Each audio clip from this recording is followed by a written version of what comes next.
Kok bisa ketemu Bu Hamka gimana ceritanya? Ya, saya mau masuk Islam. Saya waktu itu lihat di majalah masuk Islam itu ada orang pengusaha masuk Islam di Al Azhar. Saya cari, saya ketemu Ustadz Zaini, sekretaris Al Azhar, akhirnya dibawa ke rumah Bu Hamka. Ya, langsung ketemu Bu Hamka? Ketemu Bu Hamka. Saya bilang besok aja diislamkannya. Buya maksa. Saya bilang kok maksa Buya? Kan di Islam ada Iqra, bacalah. Ya kan, jadi bacalah itu cerdas lah. Nah, ya, teman-teman yang kalau mau sedekah ya harus mampu dulu. Orang Islam itu orang beragama ya, bukan Islam aja, orang Kristen, orang Buddha, orang Hindu. Kalau orang beragama harus kaya. Kalau nggak kaya, dia akan menggunakan agamanya untuk kekayaannya. Tapi kalau dia kaya, dia akan menggunakan kekayaannya untuk kebesaran dan kejayaan agamanya. Kalau disebutin nama Om, kira-kira yang menarik siapa Om besok 2024? Anda.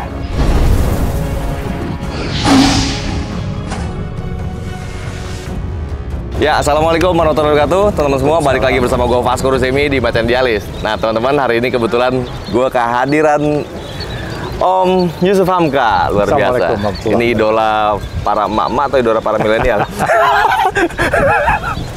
Jadi, Om Yusuf Hamka. Aku manggilnya apa nih, Om? Apa aja. Om Yusuf atau Om Hamka? Apa aja. Karena menarik nih, Om. Jadi gini, Om ya. Banyak banget nih kita pelajarin dari cara gaya hidup Om gitu kan. Yang the real Sultan, tapi nggak seperti Sultan. Om, aku pernah dengar dulu, Om katanya dulu hampir mati waktu kecil. Betul. Kejebur. Betul. Gimana cerita itu, Om? Jadi saya dagang es mambo sama dagang kacang goreng. Pakai papan kayak sekarang ini, papan kayak ngasong lah, asongan gitu. Masa dagang ngasongan? Betul. Jadi pulang sekolah, karena untuk nambah duit jajan, saya ke rumah teman saya yang kebenaran ibunya dagang es mambo. Terus kita semua masing-masing ada 5-6 orang bawa termos, terus bawa dagang asongannya.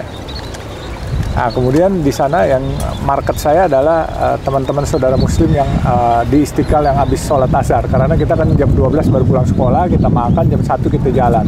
Nah, kita nungguin, saya selalu nungguin saudara-saudara muslim kita yang sholat azhar.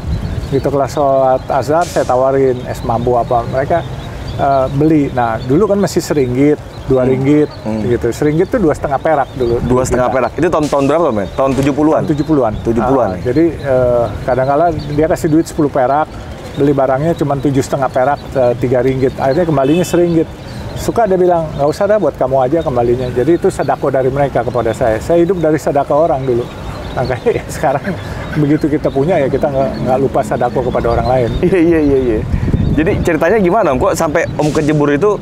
Oh, itu kejeburnya gitu. Jadi waktu kita dagang, misalnya bawa dagangan 100 perak, pulang masing-masing bawa 100 perak. Saya selalu bawa duit bisa 120, 125 perak.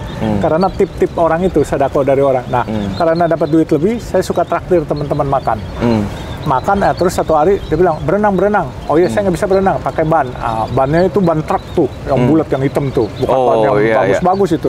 Akhirnya berenang. Nah, ada satu teman yang lebih senior, lebih tua dari saya. Waktu itu dia mau duluan karena dia berasa lebih tua. Tapi kan saya berasa ini duit saya.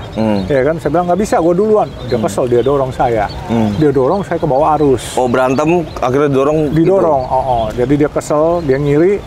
Nah, saya teriak-teriak. Begitu saya teriak-teriak, seorang gelandangan tukang semir, yang merangkap tukang semir, lompat pakai sempak, pakai celana berenang aja, nggak pakai baju.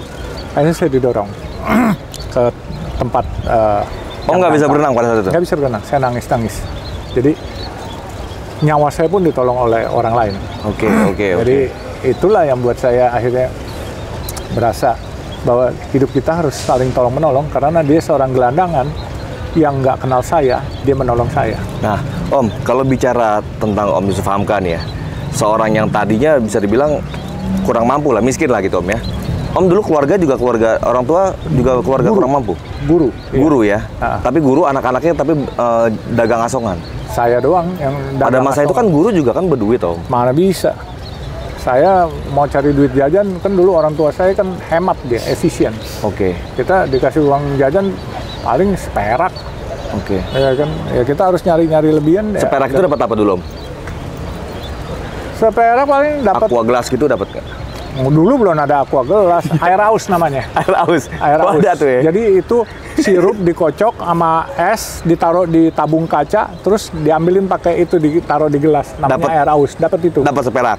Dapat itu doang. Jadi uang jajan cuma bisa buat beli air doang. Iya, Air beli haus. makanan, iya. Air aus namanya air aus. Kalau aus kita makan. Kalau- Warna-warni airnya. Jadi ada yang merah, ada yang kuning orange, ada yang hijau. Jadi air aus mau yang mana kita tunjuk aja tuh.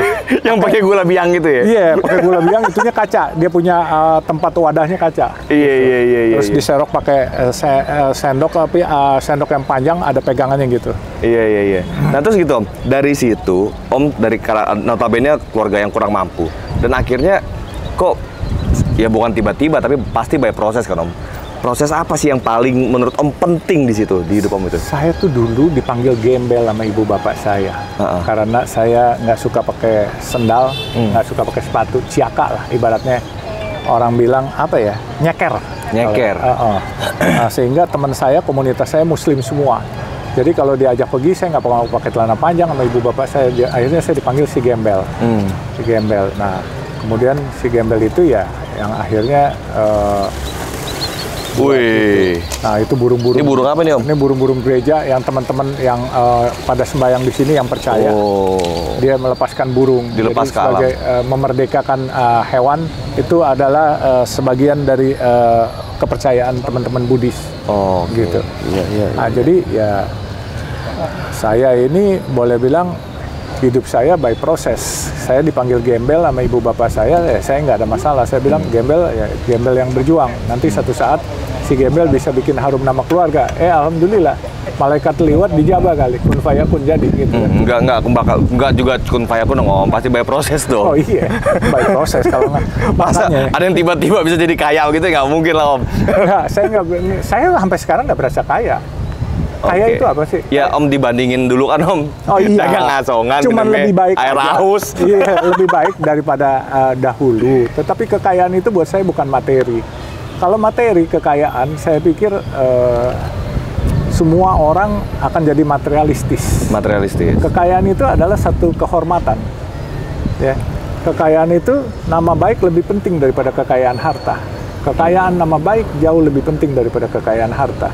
Anda lihat kalau belum saatnya, orang banyak yang kita lihat kemarin istilah flexing. Fleksi. Ya, 3-4 tahun kita lihat semua kita pun kagum. Wah, hebat ya anak-anak sekarang mungkin pakai IT, pakai apa segala macam medsos, jadi bisa jadi orang kaya. Tetapi seiring berjalannya waktu baru 3-4 tahun KO langsung diborgol masuk penjara. Nah, itu not by process, itu instan. Nah, kalau yang by process, saya pikir harus kerja keras, kerja cerdas, kerja amanah. Itu. Dan jangan lupa ridho dari orang tua. Orang tua mewakili malaikat di dunia. Jadi apa yang dikatakan oleh orang tua itu harus kita nggak boleh bantah. Selama itu baik, orang tua nggak mungkin mendidik anaknya untuk tidak baik. Jadi kita harus patuh dan nggak boleh ngeyel, ngelawan, ngedumel sama orang tua. Nah setelah itu terakhir ridho Allah. Jadi kerja itu tanpa ridho Allah, ridho dari orang tua juga nggak baik. Pasti terpleset melulu. Tapi kalau ada ridho Allah, ridho orang tua, pasti dimudahkan jalannya. Untuk mencapai sukses bukan hanya perlu kerja keras dan kepintaran, tapi ridho Allah itu yang paling penting.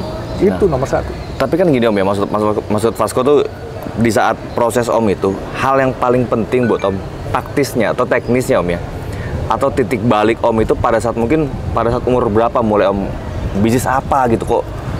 Sebelum bisnis tol ini lah maksudnya Om ya? Sebelum bisnis tol, saya pernah punya bisnis kayu.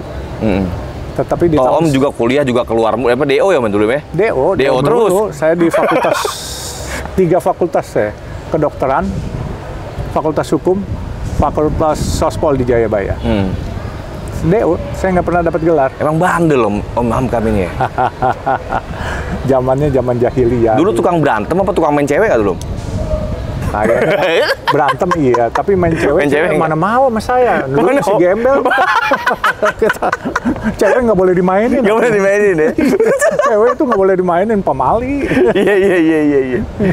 Jadi di situ di saat kuliah itu, Om itu udah masih dibiayai orang tua atau udah biasa? Biayain orang tua, nggak bisa. Masih dibiayai orang tua ya, oleh seorang guru itu ya. Iya. Nah, titik baliknya di saat Om nggak lulus kuliah beberapa kali itu. Saya ke Kalimantan. Saya kerja kayu. Saya hidup di Rakit, di Jamban, semua saya lalui semuanya. Kehidupan sulit saya lalui. Tetapi itu menempa saya. Oh, di hutan Om pindah situ? Iya, saya di hutan. Saya tinggal di tengah hutan ada beberapa kali, terus tinggal di pinggir hutan, di sungai. Ngapain Om? Jaga rakit kayu. Kan kita habis nebang kayu. Kayunya kita rakit, kita tungguin di situ. Dan kita tidur di atas kayu itu. Kita bikin pondok pakai jerami. Terus kita pakai kelambu di dalam. Terus bantalnya pakai tas traveling kita. Oke. Kalau mau akan minum, mau mandi, kencing di air yang sama kita ambil. Air sungainya ngalir. Itu sama beberapa teman-teman? Iya, ada beberapa teman-teman kerja lah waktu itu. Teman-teman kerja ya? Dalam hal lagi bisnis kayu itu Om ya? Yeah, jadi titik balik Om itu pas awal mulai di bisnis kayu itu? Iya, kalau titik balik menjadi lebih mendingan, bukan itu sebenarnya. Titik balik menjadi mendingan itu adalah 2017. Setelah saya buka warung nasi kuning. Itu. Warung nasi kuning itu yang titik balik. Jadi kalau itu ya biasa-biasa saja. Jadi yang agak mendingan dikit adalah 2018, kemarinnya 2019, 2020, 2021. Di Kuningan itu Om ya? Di Kuningan ada, di dekat samping KPK, terus di depan kantor Sunter ada, sekarang di Taman Suropati. Tapi kalau bulan puasa kita libur. Terus sama di pintu tol Sentul Barat gitu. Jadi itu the power of sadaqah ya, itu titik baliknya. Jadi dimudahkan. Nah, kemudian saya bisa jadi pembina kelenteng di sini karena kelenteng ini kan berantem pengurusnya. Terus ya kemudian semua kegiatan-kegiatan saya berasa dimudahkan oleh Allah. Itu aja. Jadi Allah nggak membalas dengan kita sedekah 1.000 diganti 1 miliar kali, bukan begitu. Iya kan? Kalau begitu itu namanya nggak cerdas. Kan di Islam ada Iqra, bacalah.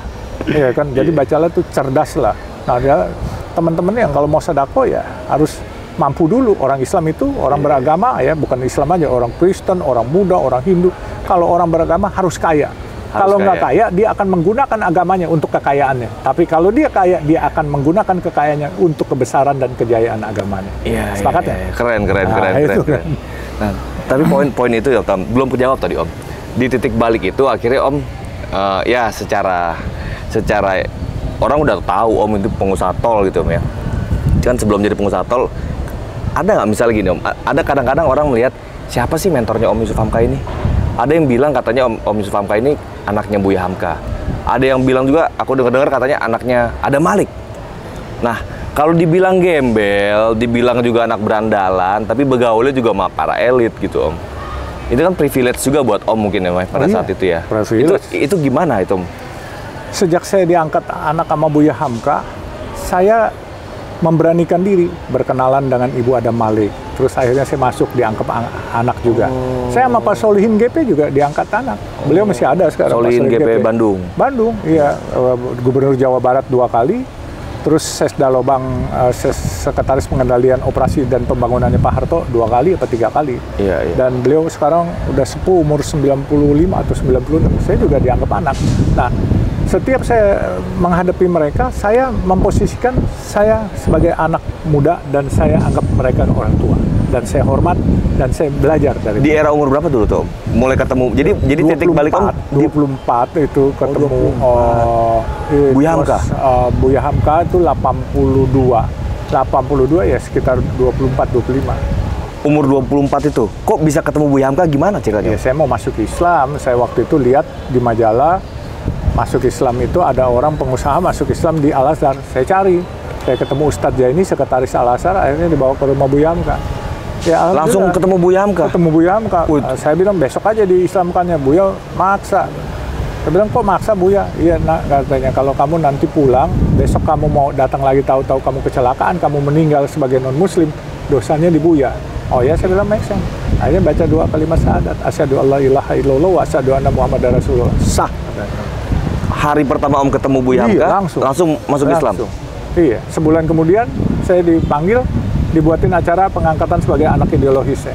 Wow. Dikasih nama Hamka. Nah, itu rezeki anak soleh. Wow. Nah, itu Om udah tajir belum dulu? secara materi Om.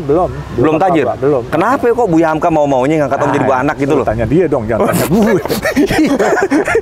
Itu rezeki anak soleh menurut saya. Menurut saya beliau adalah punya sixth sense. Oke. Ya, sixth sense melihat seseorang, dan beliau pesankan, harumkan nama Islam, ajak saudara-saudaramu kembali ke agama leluhur mereka. Gitu, saudara-saudara Tionghoa. Gitu. Dan beliau mempercayakan Kembali ke agama leluhur mereka. Dulu mereka, Buya bilang, sebenarnya orang Tionghoa dulu di Cinanya tuh banyak yang beragama Islam, tetapi karena ada komunisme, semua diberanguskan agama-agama. Jadi semuanya ini. Makanya ada hadis, tuntutlah ilmu itu walaupun sampai ke negeri Cina. Ya. Jadi ini yang memang menarik ya. Jadi titik baliknya Om Yusuf Hamka ini berarti di saat ketemu ulama besar. Ini ulama besar pada masa itu udah ulama besar kan Om? Sangat besar. Itu kok bisa tiba-tiba diangkat anak? Nah, ini ceritanya katanya gembel. Udah mana soleh, Om, udah mana bego, kuliah nggak lulus-lulus. Bego, kuliah nggak lulus-lulus. Iya bener bego. Terus diangkat anak gitu kan? Iya. Ini apa? Ini udah rezeki Tuhan ini berarti ini kan? Masya Allah. Masya Allah, lu yang beginian lu nggak bisa lawan, ya kan? Orang kan dulu ada sesepuh orang Tionghoa, yaitu Om Lim Suliong. Oke. Ya, dia bilang orang besar pada masa itu orang ya? besar, sampai sekarang juga itu grupnya Salim Group itu Ya. nggak besar. Ya kan? Dia bilang, hoki teit punsu teji. Oke. Barokah nomor 1, ilmu nomor 2. Iya, saya ini mungkin masuk orang yang serempet barokah dikit. Gitu kan. Iya kan? Kalau saya itu aja berpikirnya simpel-simpel aja. Jadi ilmu nomor 2 yang sekarang saya pekerjakan doktor. Iya. Ya kan, S2, S3. Saya cuman S mambo. Iya kan, nggak apa-apa. Es aus. Iya, air aus itu kan. Aduh. Jadi di situ akhirnya Om belajar lah mulai banyak tentang agama Islam gitu Om ya. Belajar di umur 24 itu. Ya, bahkan di waktu dakwah saya, di zaman itu ada panglima ABRI-nya yang nggak senang sama saya sempat ditangkap gitu, dianggap mau Islamisasi. Gitu. Ya kan, bahkan Panglima ABRI maksudnya? Masa lalu lah. Panglima ABRI-nya Cina gitu maksudnya? Panglima ABRI di sini di Indonesia. Loh emang kenapa Islamisasi nggak? Oh itu. Iya. Saya dianggap Islamisasi, ya saya ditangkap.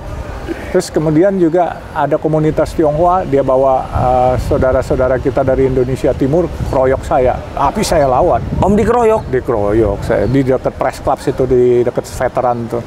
Saya lawan walaupun rame-rame? Dia rame-rame 5-6 orang. Sama komunitas-komunitas Cina itu? Bukan, mereka bawa orang-orang dari Indonesia Timur, ya kan. Tapi saya tahu akhirnya biang keroknya siapa.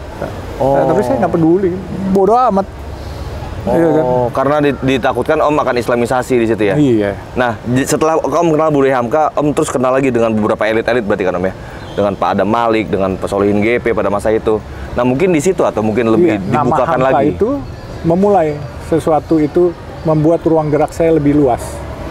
Saya berkenalan dengan siapapun lebih gampang karena ada nama besar. Iya. Nah, sehingga tapi ya kitanya juga harus amanah, jujur bos. Kalau lu ada nama besar, lu buat nipu orang, juga orang kagak ngakuin lu, ya kan. Nah, kita ya jalan aja terus semuanya. Tapi ya jatuh bangun setelah pakai nama Hamka bukan berarti kita terus maju, enggak. Musuh ada, dibenci aja. Dulu rezim waktu itu nggak suka dengan Islam dianggap terlalu fanatik, dia nggak suka. Makanya saya ditangkap 21 hari waktu itu, ya kan. Untung aja nggak kena Petrus saya. Ya udahlah, semuanya saya udah lewatin semua. Ya, manusia boleh punya cita-cita, rencana mau mematikan saya, tetapi kalau Allah belum izinkan, nggak akan saya mati. Kayak alhamdulillah sampai hari ini saya survive terus. Gitu. Nah, saya percaya bahwa itu adalah ridho ilahi. Jadi di situ Om mulai akhirnya bisa bangun tol, bisa ini. Bangun tol itu sebenarnya nggak mimpi juga, iya kan? Nggak pernah mimpi. Jadi karena ada teman yang berantem, pengurus tol minta ke saya jadi pengurus. Saya nggak bangun waktu pertama, saya beli sahamnya di publik. Dengan saya kumpulkan konsorsium teman-teman saya. Nah, mereka beli, terus saya bilang, lu mau jadi pemilik saham nggak? Nggak mau. Oke, kalau nggak mau gue yang beli ya. Gue beli, saya pakai duit dalam, saya beli waktu itu. Ya kan? Dengan Om ngumpulin duit teman-teman di situ. Ya, dan teman-teman saya kasih untung semuanya. crowdfunding juga lah berarti, crowdfunding di darat lah kira-kira gitu Om ya. Betul. Gitu. Nah terus gini Om ya, Om mengamati pola bisnis yang terjadi pada masa lalu dibanding masa sekarang ini Om. Apa bedanya Om? Atau pada masa itu Om mulai berasa enak, itu kan mulai berasa enak di umur sekitar mungkin 35-an gitu Om ya? Atau 40? Enak terus nggak enak, nggak enak. Enak. Oh jatuh bang. Nggak ada enak aja. Nggak ada yang enak itu. Ya kan? Presiden aja nggak ada yang enak. Baru 2 periode, belum 2 periode aja udah digoyang-goyang. Makanya kalau mau jadi presiden atau pejabat publik, udah harus ngukur 2 periode. Kalau mau lebih dari 2 periode, jangan jadi penguasa, jadi pengusaha. Jadi pengusaha. Om nggak setuju dengan lebih dari 2 periode? Selama itu konstitusi, saya setuju aja. Tapi kalau konstitusinya enggak, ya jangan dilanggar. Oke. Nah, kalau mau lebih dari 2 periode, jangan jadi penguasa, jadi pengusaha menurut saya. Iya. Dan jadi pemimpin, ya kita harus ojo rumongso iso rumongso. Jangan merasa bisa, tapi harus bisa merasa. Kalau rakyat nggak setuju, ya kita jangan terusin. Tapi kalau rakyat dukung, kita buat aja angket semuanya. Kalau rakyat dukung, kenapa enggak? Ya, katanya kan kata big data kan rakyat dukung. Oh, kita jangan bicara data, kita bicara yang faktual. Iya kan. Kalau data kan bisa dimanipulasi. Bisa dimanipulasi. Faktual kan tinggal diumumkan, nanti rakyat setuju nggak? Ya kan semacam kayak apa sih ya? Pemilihan tapi bukan pemilihan, ditanya dulu. Polling ya, dibuat polling. Kalau pollingnya populasinya misalnya 40%, 50%, ya kan, coba aja, nggak apa-apa kan. Terus sekarang begini, andai kata mau 3 periode, ya kan, konstitusi dirubah dulu pasti. Ya, harus. Terus pemilihan harus diulang lagi dong. Nggak bisa langsung extended gitu, otomatis. Nggak boleh, otomatis extended nggak boleh. Ya, atau lewat decree. Waduh, kalau lewat melanggar konstitusi ya kalau menurut saya. Tapi nggak melanggar sih Om, boleh sih lewat dekret itu. Ya, tapi itu boleh diakal-akalin. Janganlah, iya kan. Udah nggak boleh diakal-akalin. Nanti pemerintah yang akan datang, saya harapkan ya lebih kondusif lah, ya kan. Emang yang Om harapkan pemerintah tuh kayak gimana sih Om? Bukannya Om sekarang juga kan di dalam pemerintahan gitu Om ya? Betul Om ya? Betul. Staf khusus salah satu Menko lah Om ya? Iya. Nah terus apa kurang enak berbisnis saat ini gitu, misalnya sebagai pengusaha, sebagai dari sektor swasta lah misalnya Om? Cukup enak, tetapi ya menurut saya ada beberapa hal yang memang belum sempurna. Kalau buat saya sih, kalau untuk memimpin negeri yang besar seperti ini 2 periode nggak cukup. Ya. Tapi namun demikian, kalau mau lebih dari 3 periode atau 4 periode, konstitusinya dirubah dulu. Dan harus tetap ikut pemilihan. Nggak boleh langsung automatically extended gitu. Nah, kedepannya tentunya sekarang ekonomi sudah mulai bergeliat baik. Mungkin kita harus bicara masalah keadilan dan kebinekaan. Ya, keadilan buat semua rakyat. Dan kita lihat bahwa keadilan dibuat untuk rakyat memang, tetapi ada beberapa pihak yang belum memperoleh keadilan. Ya, misalnya ada kriminalisasi pihak-pihak tertentu. Ini kan kalau bisa jangan lagi lah. Kita bersama-sama membangun negeri ini, kita adakan rekonsiliasi, ya kan?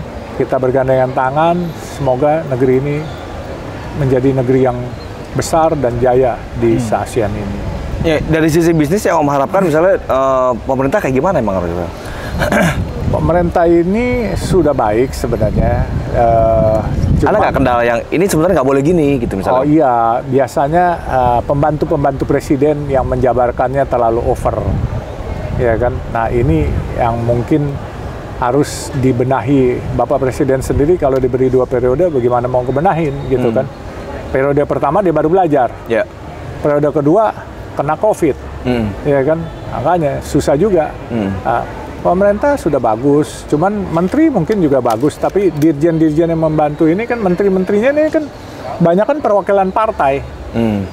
yang bukan orang yang profesional, yang masuk, yang tidak mengerti, akhirnya tergantung para dirjen, sekjen.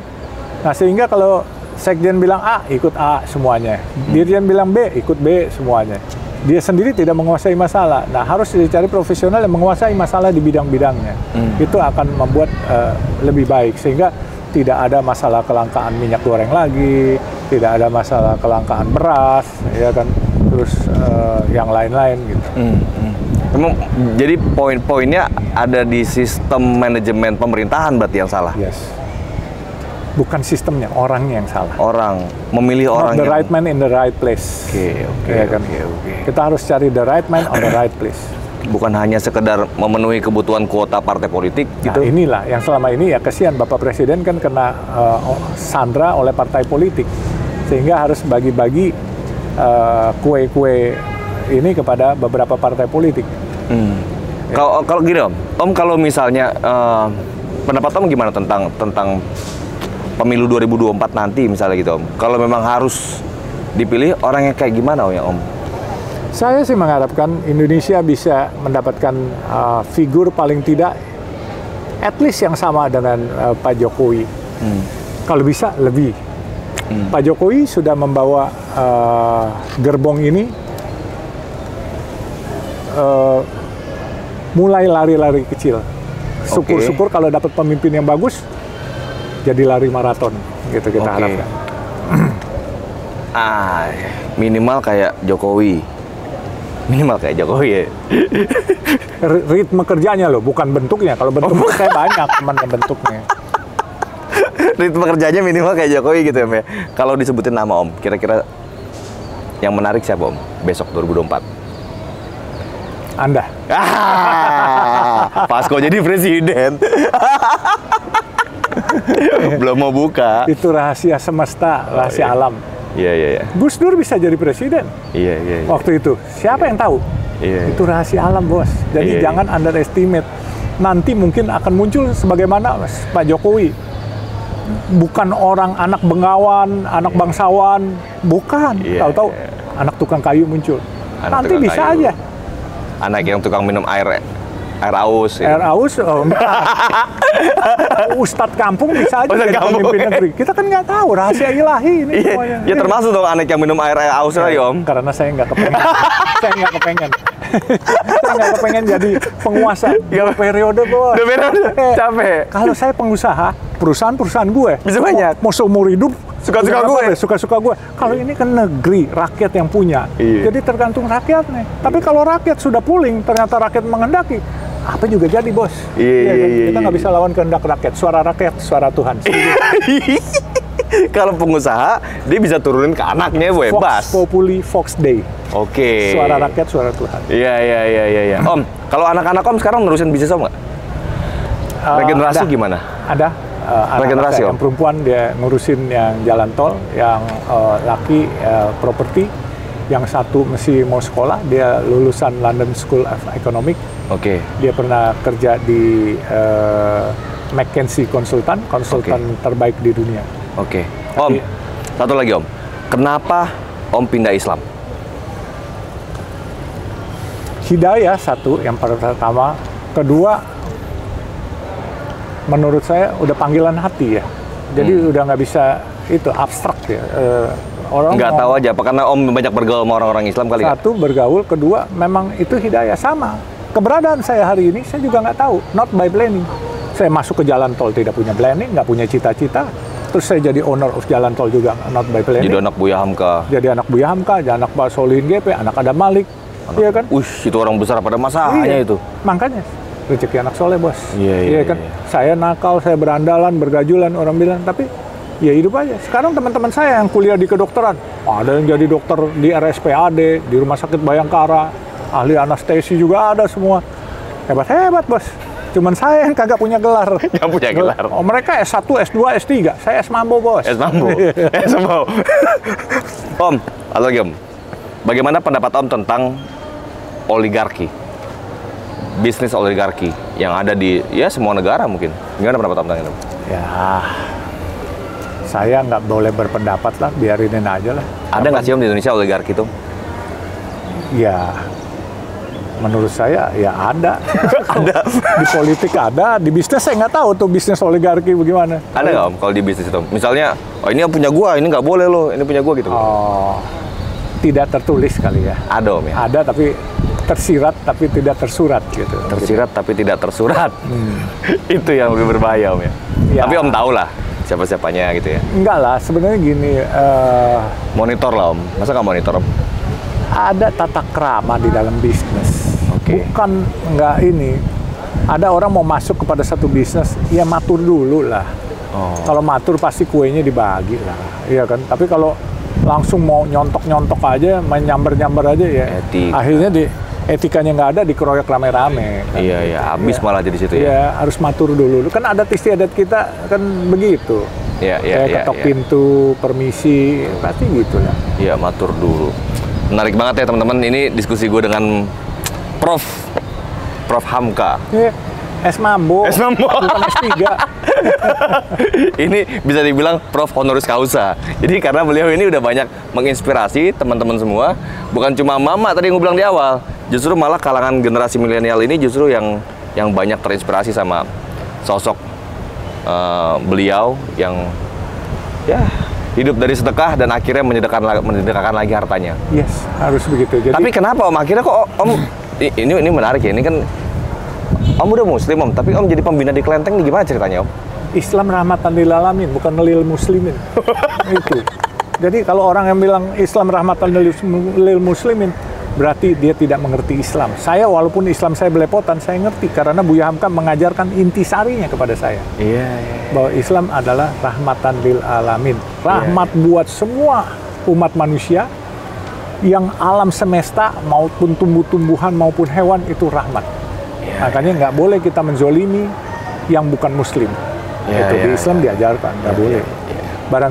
Rasulullah pun pernah bilang, barang siapa yang menzolimi minoritas, dia bukan umatku. Oke. Ya kan, menzolimi manusia lah semuanya. Bahkan saya diajari oleh guru saya, Habib Hilal, itu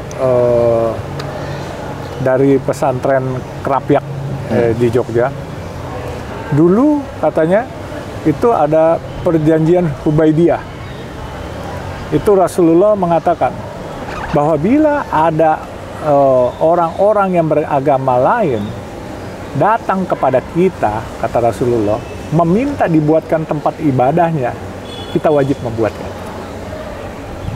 Itulah besarnya Islam, dan itulah saya masuk Islam. Kenapa? Karena Islam sebenarnya yang benar-benar Islam tidak mempermasalahkan minoritas atau agama-agama lain.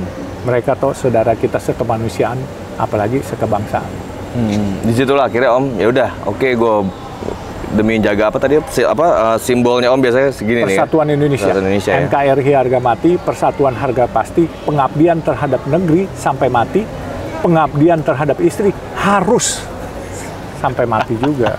Istri berapa Om? Alhamdulillah baru satu. Oh, baru satu. Nggak ada nama lagi nih rencana Om? Belum. Ntar gue diomelin sama tante. Gini, satu aja udah pusing. Udah pusing. Mau ngapain banyak-banyak. Jadi makanya kan saya bilang, pengabdian terhadap istri juga harus sampai mati. Iya. Jadi penting. Kita harus tahu sebagai anak-anak muda, ya, pasangan kita adalah malaikat kita. Kalau buat saya, istri saya adalah malaikat saya. Ya sama. Kalau buat kaum istri, kaum perempuan, suami itu adalah malaikat. Dia mencari nafkah, istri menjaga rumah tangga. Jadi jangan main-main. Kita nggak bisa main kawin cerai, nggak boleh. Apa yang sudah dipersatukan oleh Allah itu harus dijaga. Kalau kawin nambah Om? Nah, kawin nambah. Nyali kurang. Enggak, saya nggak pernah punya nyali kurang. Saya gitu, pasti bisa, tapi masalahnya tega apa enggak. Oh, tega atau enggak? Ya, yang kita sakiti, kalau kita nih ya, kita mau punya istri dua nih. Yang kita sakiti, istri pertama, anak-anak kita, ya kan? Terus orang tua istri pertama, kakak beradik istri pertama, banyak sekali yang kita lukai. Terus nanti kalau kita udah mau dua, pasti mau tiga. Manusia kan tidak luput dari sifat serakahnya. Tiga, nanti mau empat. Nanti mau lima, udah nggak boleh sesuai rukun agama. Tapi disiasati biasanya. Yang nomor dua diceraiin, terus kawinin lagi nomor yang kelima, kan gitu. Iya, nggak ada habisnya, Mbak. Nggak ada habisnya, mendingan satu aja. One is enough. Iya kan? Nama bini, nama mertua juga masalahnya. Nah, Iya kan, nambah beban juga, beban pikiran. Capek. Iya, kalau saya mungkin agak sedikit, kalau harta mungkin lebih dikit. Tapi masalah pusingnya itu saya nggak mau lebih juga. Saya mau pusing dikurangin, harta boleh ditambah, pusingnya harus ditambah. Iya. Om, thank you banget Om ya sharingnya. Mudah-mudahan ini menginspirasi juga buat teman-teman, tambahan inspirasi. Kalau emang benar bermanfaat, silakan bagikan ke seluruh sosial media kalian. Jangan lupa, satu harus sampaikan. Punya duit jangan sombong. Punya duit jangan sombong. Nggak banyak duit jangan jadi tukang bohong. Oh, punya duit jangan sombong, nggak punya duit jangan tukang bohong. Iya, jangan bohong. Jangan flexing, jangan. Iya. Oke. Ya, nggak banyak duit jangan bohong. Iya. Jadi nih, punya duit jangan sombong, nggak banyak duit jangan bohong. Oke. Nggak punya duit jangan nyolong. Jangan nyolong. Udah gitu aja. Kalau nyolong, borgol ntar. Borgol lagi ntar. Intinya kaya tuh by proses Om ya. By proses. Nggak ada Kalau yang yang tiba-tiba instan, bisa kaya. selesainya juga instan. Jadi dulu Jenderal Surono, Menko Polkam, itu ngajarkan saya, Yusuf, jadi orang jangan cepat jadi jenderal katanya. Kalau kamu cepat jadi jenderal, kamu cepat pensiun katanya. Bertahap aja naiknya katanya. Iya. Bener kan? Kalau cepat jadi jenderal kita cepat pensiun. Udah pangkat apa lagi kalau udah jenderal? Iya. Pensiun gitu. Jadi bertahap aja. Nikmatin dari proses. Dari letnan ke kapten ke mayor ke letkol ke kolonel ke brigjen ke majen ke letjen sampai jenderal. Nah, alhamdulillah beliau jenderal, kalau saya tengjen. Tetangga jenderal. Tengjen saya. Nggak perlu jadi jenderal, cukup jadi tengjen. Inilah Prof. Gue seneng banget manggilnya Prof Hamka sebenarnya. Karena memang beliau adalah anak ideologis, bisa dibilang anak ideologisnya Buya Hamka yang langsung diklaim oleh Buya Hamka langsung kan Om ya? Diangkat, dikasih cincin saya. Diangkat? Resmi. Ada cincinnya Om? Oh, saya nggak bawa. Sekarang saya udah nggak bawa cincin, pakai jam juga jam begini aja. Berarti Om sering pulang ke kampung, ke Sumatera Barat? Saya sama keluarganya di sini aja, yang di sini kan keluarganya di sini banyak. Anak-anaknya masih ada. Kak Ajija, Bang Sakib, Bang Afif masih ada. Masih ada Om ya? Masih ada 3. Iya. Kemarin Kak Iyat udah meninggal, baru 3 bulan lalu, 3 bulan lalu. Iya. Om, makasih banyak ya Om. Makasih. Semoga ini bermanfaat buat teman-teman semua. Yuk bagiin ke sosial media kalian. Gue Vasco Rusemi. Assalamualaikum warahmatullahi wabarakatuh. Waalaikumsalam warahmatullahi wabarakatuh.